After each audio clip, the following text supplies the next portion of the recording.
saya rindu untuk membawa renungan yang beberapa hari ini menjadi pergumulan saya. Tuhan, saya mau bawa apa di tempat ini? Saya tahu keterbatasan saya.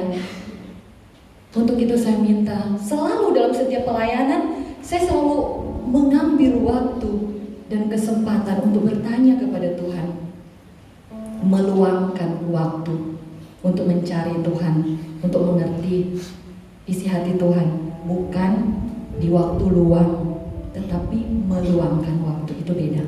Puji Tuhan. Dan Tuhan menaruh dalam hati saya suatu kebenaran firman Tuhan yang akan kita sama-sama lihat pada kesempatan sore hari ini. Adik-adik semua, renungan pada sore hari ini saya beri judul alat yang berkenan. Haleluya, puji Tuhan. Kita bersama tahu bahwa Tuhan Yesus waktu ada di bumi ini, Dia banyak melakukan mujizat. Salah satunya mujizat penyembuhan. Dan penyembuhan yang Tuhan kerjakan itu lewat firman-Nya, dari jarak dekat, bahkan dari jarak jauh bisa menyembuhkan. Dan saya sangat begitu tertarik dengan kisah-kisah ketika Tuhan Yesus menyembuhkan itu menggunakan ludahnya. Dan lebih menjadi sesuatu yang begitu mengherankan ketika Tuhan Yesus menyembuhkan seorang yang buta sejak lahir dengan ludah dan tanah. Saya bilang sama Tuhan, Tuhan, kalau Engkau menyembuhkan dengan firman itu sesuatu yang kita sama-sama sudah di dalam Tuhan, kita mengerti bahwa itu biasa. Tetapi tentunya kalau ada sesuatu yang di luar kebiasaan Tuhan, ada pesan yang ingin Tuhan sampaikan, pesan yang istimewa tentunya. Nah, di dalam firman Tuhan memakai ludah atau saliva itu ada di dalam Matius 7 ayat 32, orang tuli dan gagap. Kemudian ada Markus 8 ayat 23 sampai 25, orang buta. Tetapi dalam Yohanes 9 kita akan mendapati bahwa Tuhan Yesus menggunakan ludah dengan tanah. Memang ternyata pada zaman itu menyembuhkan itu bisa memakai ludah. Dan saya juga mengerti bahwa waktu saya kecil, ketika tangan atau jari saya terbakar, kemudian dengan refleks kita meludahi, ya. Dan ternyata dalam medis ditemukan ada zat-zat yang ada di dalam ludah itu yang punya manfaat, faedah untuk kesembuhan. Saudara percaya? Karena apa? Setiap dalam kehidupan setiap dalam tubuh kita, kan kita diciptakan dari tanah liat, itu dihembuskan. Hembusan nafas Tuhan membuat kita hidup, dan di situ ada kuasa Tuhan beserta. Amin. Jadi apapun dalam kehidupan, dalam tubuh saya dan saudara itu ada kuasa di sana. Kita percaya itu. Tuhan tidak dengan sembarangan atau dengan iseng bilang, saya ciptakan ini, saya ciptakan ludah, saya ciptakan keringat. Dan tahukah saudara bahwa kalau dicatat dalam firman Tuhan, ada makna rohani yang ingin Tuhan buat kita mengerti. Karena sesuatu yang mengherankan, kalau kita mengobati sesuatu itu dengan ludah kita sendiri, tentu ya biasalah. Tapi kalau dengan ludah orang lain, ya, oke, baik. Kita akan lihat Bapak, saudara-saudara, adik-adik semua, Yohanes 9 ayat 6.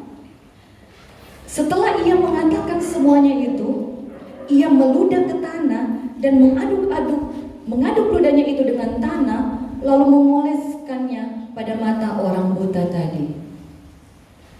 Kalau dipahami bahwa proses kesembuhan juga bisa melalui ludah. Pertama tadi, ini ludah orang lain. Yang kedua, dicampur dengan tanah. Kita kena debu saja sakit mata kita. Apalagi orang buta, kemudian dikasih campuran lumpur itu. Nah, saudara kekasih dalam Tuhan Yesus Kristus, kita kemudian melihat ada dua unsur yang digunakan Tuhan dalam kesembuhan orang buta yang butanya sejak lahir itu. Pertama, dia menggunakan ludahnya dan dia menggunakan tanah. Ya, kita sudah sama-sama baca. Nah, saudaraku, ketika kita melihat bahwa ludah itu sesuatu yang keluar dari Yesus, apalagi dari mulutnya, mari kita melihat Yesaya 55 ayat 11. Di sana dikatakan, demikianlah firmanku yang keluar dari mulutku, ia tidak kembali kepadaku dengan sia-sia, tetapi ia akan melaksanakan apa yang ku kehendaki dan akan berhasil dalam apa yang kusuruhkan padanya. Amin. Bisa kita mengerti sampai di sini ya? Simbol dari kisah ini bahwa sesuatu itu keluar dari Tuhan.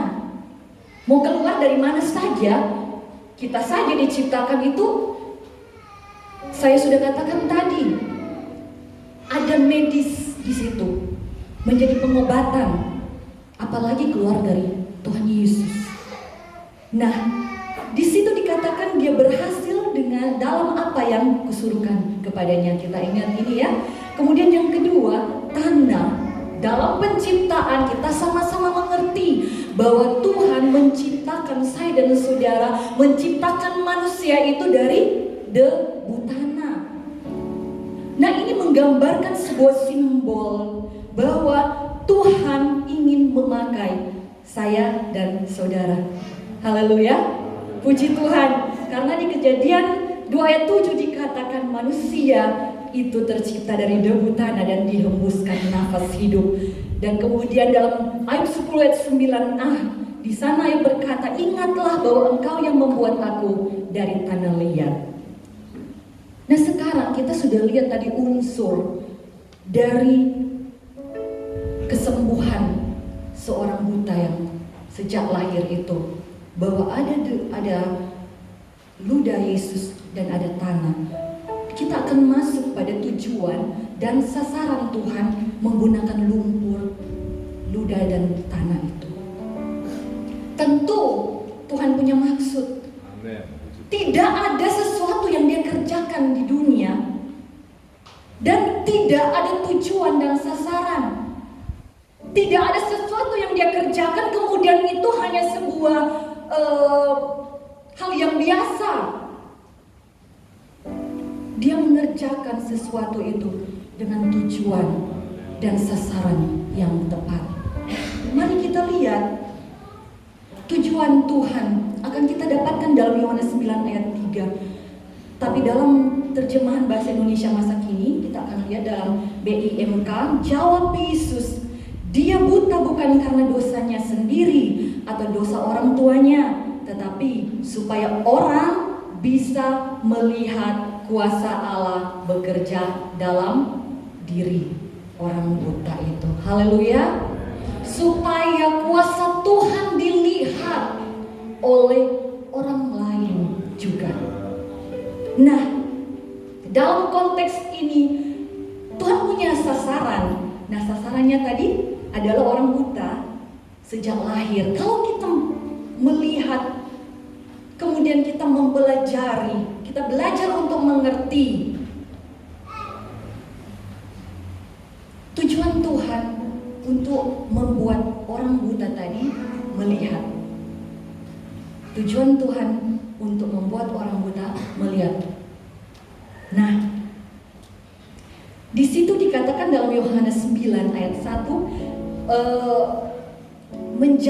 menjadi apa ya, maksudnya menjadi sebuah penekanan sebenarnya. Karena di dalam ayat 1 Yohanes 9 di situ, waktu Yesus sedang lewat, ia melihat seorang yang buta sejak lahir.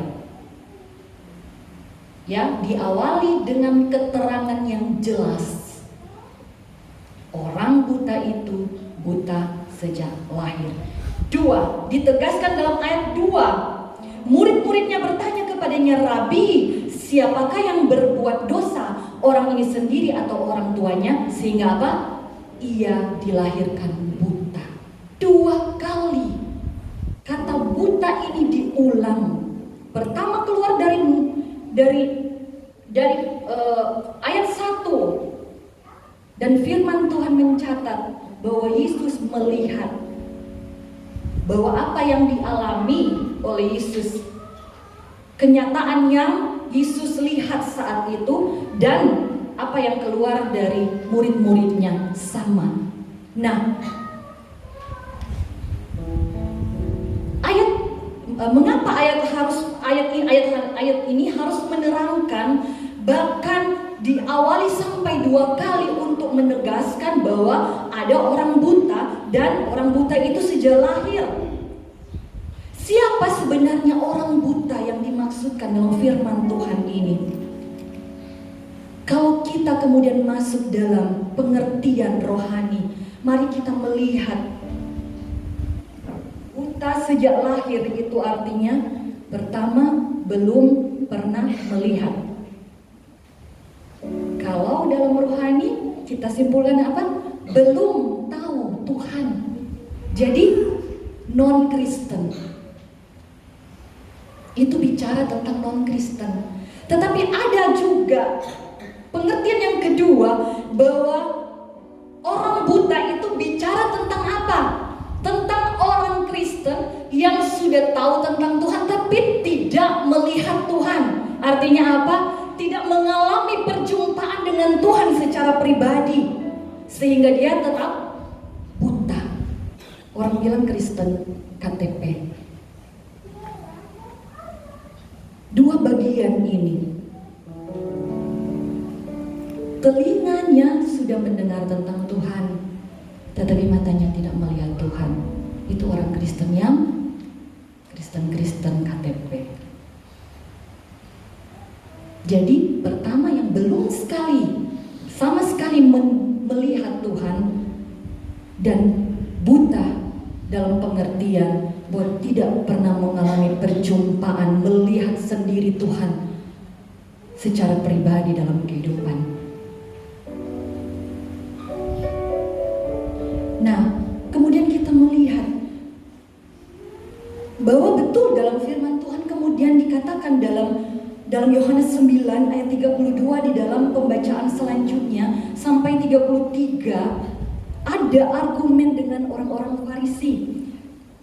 Dari dahulu sampai sekarang tidak pernah terdengar bahwa ada orang yang memelekkan mata orang yang lahir buta. Jikalau orang itu tidak datang dari Allah, ia tidak dapat berbuat apa-apa. Ini pengakuan orang buta itu. Jadi ternyata ditegaskan bahwa sudah mendengar tapi tidak melihat Yesus dalam konotasi rohani. Sudah mendengar, telinganya tidak tuli, tetapi matanya buta. Itulah orang-orang Kristen yang tanpa pertobatan. Itu tugas saudara, untuk membuat mereka semua melihat Tuhan seperti yang engkau alami dalam kehidupanmu. Engkau sudah bertemu dengan Tuhan secara pribadi, sehingga engkau terpanggil dalam pekerjaan Tuhan. Buatlah orang lain yang belum pernah melihat Tuhan dan hanya mendengar Tuhan, belum pernah mengalami Tuhan secara pribadi, untuk sama-sama dengan engkau mengalami Tuhan secara pribadi. Amin. Haleluya, puji Tuhan. Kemudian yang kedua, sasaran Tuhan adalah orang tuanya. Ya, orang tuanya, orang-orang terdekat dengan dia. Yohanes 9 ayat 22, di situ ada keterlibatan orang tua dari si buta yang sejak lahir ini buta dalam pembacaan atau dalam konteks renungan kita. Yohanes 9. Orang tuanya berkata demikian karena mereka takut kepada orang-orang Yahudi, sebab orang-orang Yahudi itu telah sepakat bahwa setiap orang yang mengaku dia sebagai Mesias akan dikucilkan. Ternyata orang tuanya tahu tentang Mesias, tapi kadangkala merasa takut. Itu juga tugas kita. orang-orang yang dekat dengan kita, keluarga kita, sanak saudara kita, biar mereka juga boleh melihat Tuhan. Amin. Yang ketiga ada apa? Tetangga-tetangganya. Ya, ada tetangga-tetangganya. Sasaran yang ketiga itu adalah tetangga-tetangganya. Di dalam Yohanes 9 ayat 8 sampai 11. Mereka penasaran dan mendapat kesaksian dari orang buta tadi yang sudah melihat. Demikian juga kita. Jangan kemudian kita terfokus untuk membuat diri kita sendiri melihat, kemudian keluarga kita melihat, dan kita kemudian menjadi egois, tidak menjadi kesaksian bagi tetangga kita.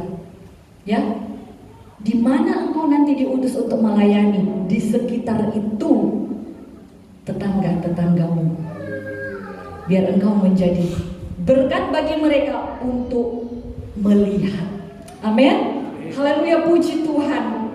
Nah, adik-adik semua, untuk tujuan dan sasaran itu ada, dan kemudian di sana dikatakan bahwa ayat 38 katanya, aku percaya Tuhan, lalu ia sujud menyembah. Jadi yang menjadi tujuan Tuhan agar setiap orang yang ada di sekitar saya dan saudara, yang dapat kita jangkau dan bahkan dapat kita menangkan untuk Tuhan, supaya mereka apa? Mengakui dan percaya pada Tuhan dan menyembah Tuhan. Bukan berhenti saja pada percaya, tetapi menyembah Tuhan. Amin. Haleluya, puji Tuhan. Itu yang menjadi sasaran atau tujuan Tuhan. Kemudian kita masuk, ada sebuah tindakan Tuhan. Dia tidak akan diam saja untuk setiap rencana-rencananya dalam kehidupan saya dan saudara. Di sini dijelaskan dalam firman Tuhan bagaimana metode atau cara Tuhan itu bekerja. Dia mengaduk ludah dengan tanah. Dalam Roma 8 kita sama-sama tahu ayat 28, Allah turut bekerja dalam segala sesuatu untuk mendatangkan kebaikan bagi mereka yang mengasihi Dia, yang amin, terpanggil sesuai rencana Allah. Dia bekerja bersama-sama dengan saya dan saudara, dan caranya akan ditunjukkan pada kesempatan ini, bahwa kemudian pekerjaan Tuhan itu yang Dia mau bekerja bersama-sama dengan saya dan saudara, asal itu kita terpanggil untuk rencana Tuhan. Dan di situ bicara tentang bahwa ada panggilan bagi kita semua. Hasil pencampuran ludah dengan tanah membuat orang buta sejak lahir itu melihat. Apa pesan yang ingin Tuhan sampaikan bagi kita sore hari ini? Mari dari kisah ini kita mengerti pesan Tuhan bahwa Tuhan tidak pernah ingin bekerja sendiri. Dia memakai alat, Dia memakai saya dan saudara. Haleluya. Dan Tuhan bekerja untuk tujuan dan rencananya. Ada amanat agung, kita sama-sama ketahui. Untuk itu Yesus berkata dalam Yohanes 9 ayat 4, kita harus mengerjakan pekerjaan Dia yang mengutus aku. Selama masih siang akan datang malam di mana tidak ada seorang pun yang dapat bekerja. Ternyata ada masanya, ada siang, ada malam. Selagi masih siang, mari kita bekerja. Selagi masih ada kesempatan, selagi kita masih kuat, mari kita bekerja untuk rencana Tuhan di dalam dunia ini. Haleluya, puji Tuhan. Karena suatu hari kelak tidak ada kesempatan lain datang malam dan kita tidak dapat bekerja lagi. Nah, saudara dikasih dalam Tuhan Yesus, tanah yang dipakai Tuhan adalah tanah yang istimewa. Amin. Tuhan tidak pernah memakai sesuatu yang biasa-biasa saja. Tentu Tuhan memilih tanah mana yang akan dia pakai menjadi alat untuk sama-sama dia bekerja di dalamnya. Tanah pilihan, tanah sembarangan, dan mari kita yakini tanah itu adalah saya dan saudara. Haleluya, puji Tuhan, banyak yang terpanggil, sedikit yang terpilih. Nah, artinya bahwa mari kemudian tanah yang istimewa itu, tanah yang tidak sembarangan itu, tanah pilihan itu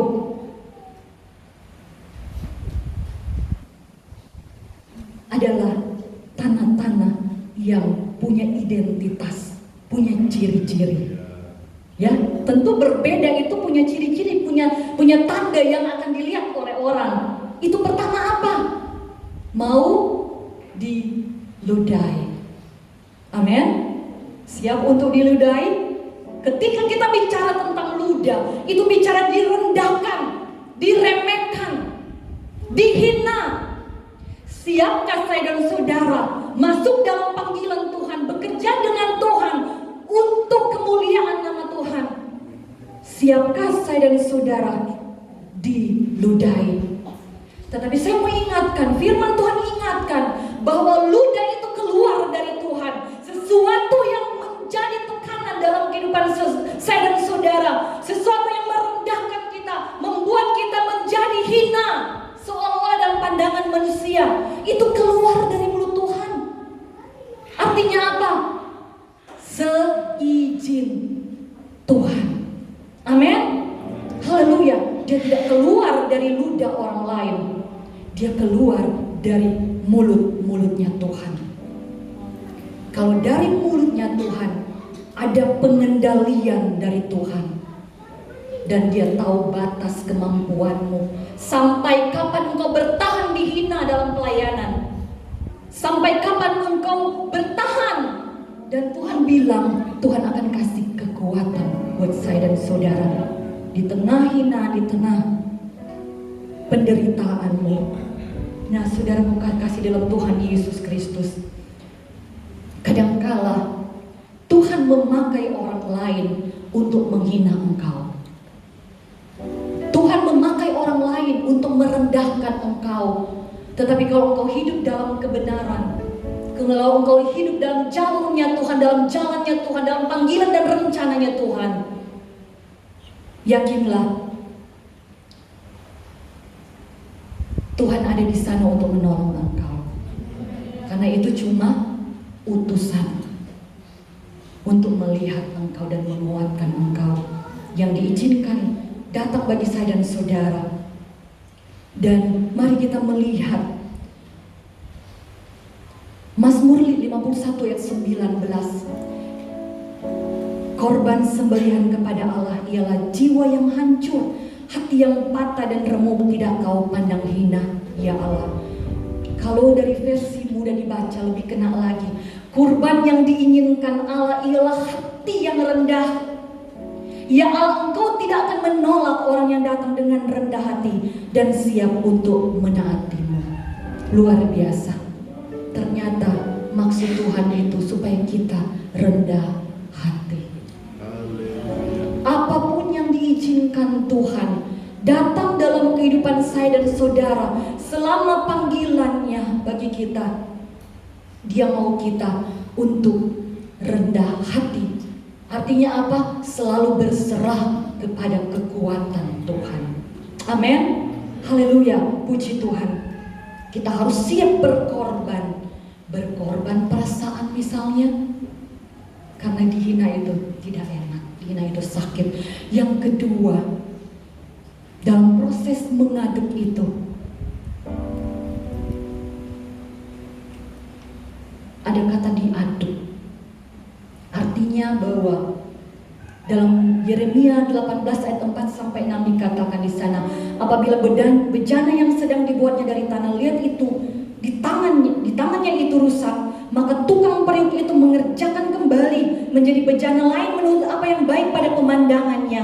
Kemudian datanglah firman Tuhan kepadaku, bunyinya, masakan aku tidak dapat bertindak seperti kamu, bertindak kepada kamu seperti tukang periuk ini, hai kaum Israel. Demikianlah firman Tuhan. Sungguh seperti tanah liat di tangan tukang periuk, demikianlah kamu di tanganku, hai kaum Israel. Ketika kita diaduk, ada keegoan. Karena manusia itu manusiawi kalau dia egois, punya keakuan. Dan saat kita diaduk itu, ada kadang-kala berontak. Seperti tanah liat yang tidak mau bercampur dengan air. Kehidupan kita kadang-kala menolak untuk dibentuk, sehingga hancur lagi. Tidak mau dicampur dengan firman Tuhan. Kedagingan kita muncul lagi. Tadi sudah disaksikan. Rasa-rasanya mau melayani, rasa-rasanya tidak mampu. Karena tidak mau dihina, tidak mau direndahkan, tidak mau merasakan proses. Tetapi Tuhan akan mampukan saya dan saudara. Tuhan dengan sabar membentuk engkau kembali.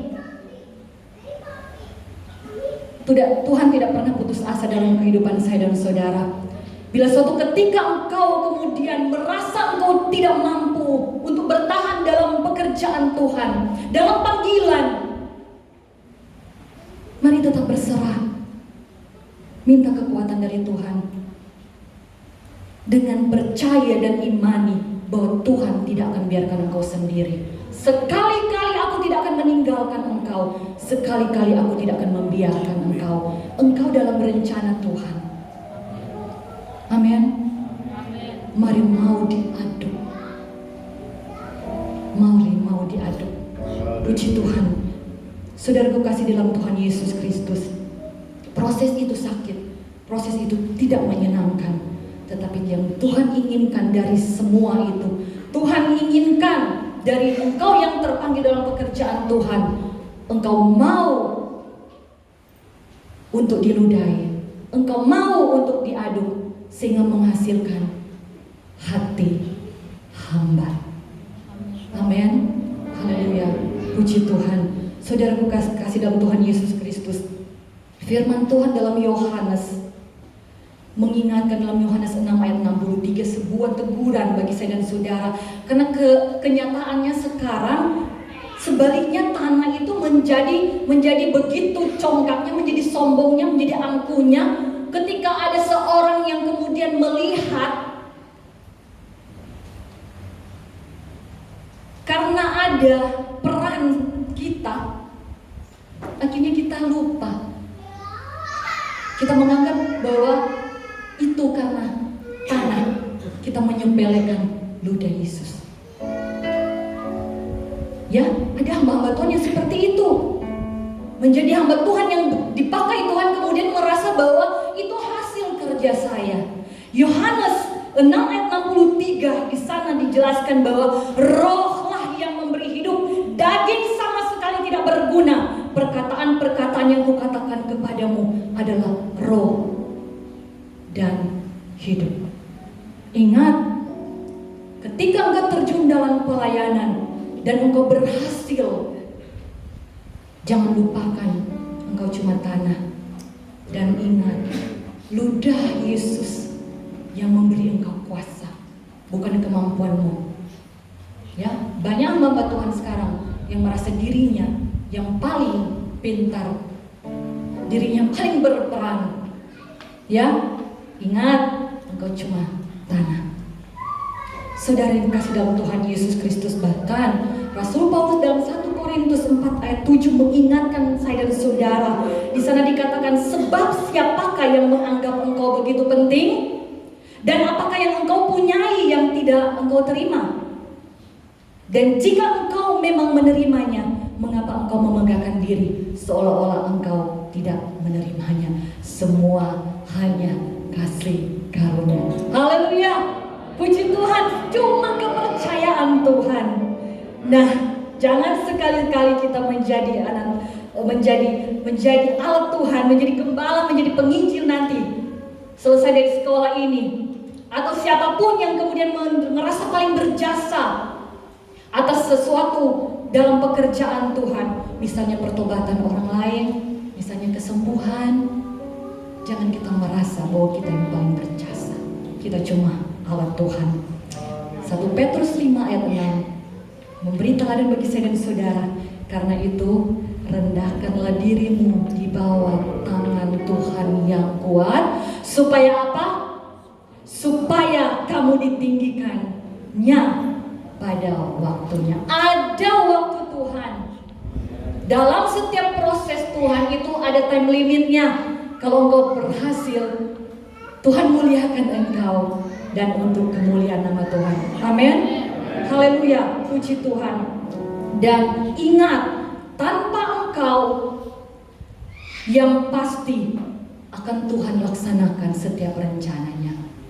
Karena di dalam Yesaya 46 ayat 16 di situ dikatakan, aku mau memimpin orang-orang buta di jalan yang tidak mereka kenal, dan mau membawa mereka berjalan di jalan yang tidak mereka kenal. Aku mau membuat kegelapan yang di depan mereka menjadi terang, dan tanah yang berlekuk-lekuk menjadi tanah yang rata. Itulah hal-hal yang hendak kulakukan kepada mereka.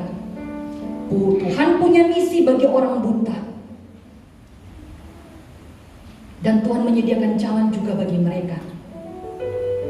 Di situ dikatakan pada kalimat yang terakhir di Yesaya 42 ayat 16, yang pasti akan kulaksanakan. Tanpa saya dan saudara, Tuhan pasti melaksanakan misinya. Jangan kemudian saat ini engkau dipakai Tuhan, kemudian nanti engkau dicampakkan Tuhan karena engkau merupakan hamba yang tidak setia, yang tidak punya hati hamba, hati yang Tuhan cari daripadamu. Saudara kekasih dalam Tuhan Yesus Kristus, Roma 9 ayat 21, ayat yang terakhir. Di situ dikatakan, apakah tukang periuk tidak mempunyai hak atas tanah liatnya untuk membuat dari gumpal yang sama suatu benda untuk dipakai guna tujuan yang mulia, dan suatu benda untuk dipakai guna tujuan yang biasa. Kalau sekarang engkau mau dipakai Tuhan dengan tujuannya yang mulia, tetap kerjakanlah itu. Panggilanmu engkau kobarkan dalam kehidupanmu dengan hati hamba yang Tuhan cari, karena Tuhan juga bisa pakai orang lain. Ingat, Tuhan bisa pakai juga orang lain, karena dia sudah dikatakan di sini, tukang periuk punya hak. Kalau engkau tidak mau dibentuk, kemudian engkau pecah, tidak ada kasih karunia lagi bagi engkau, Tuhan bisa pakai orang lain yang tadinya tujuannya biasa, kemudian menjadi tujuan mulia, di mana sebenarnya engkau ada di sana. Amin. Puji Tuhan. Yakinlah kita bahwa kita adalah tanah pilihan istimewa yang mendapat kasih karunia Tuhan untuk tujuan mulia. Kita masuk dalam kesimpulan. Di sana ada unsur yang digunakan Tuhan untuk orang melihat Tuhan. Ada ludah, ada firman Tuhan, ada tanah, ada kita manusia. Kemudian ada sasaran Tuhan untuk mengadu dengan tanah, yaitu supaya orang buta, orang Kristen, orang non-Kristen melihat Tuhan, keluarga, tetangga. Ya, kita pahami bersama. Dan Tuhan pakai setiap orang yang punya hati hamba, mau diludahi dan mau diaduk. Puji Tuhan.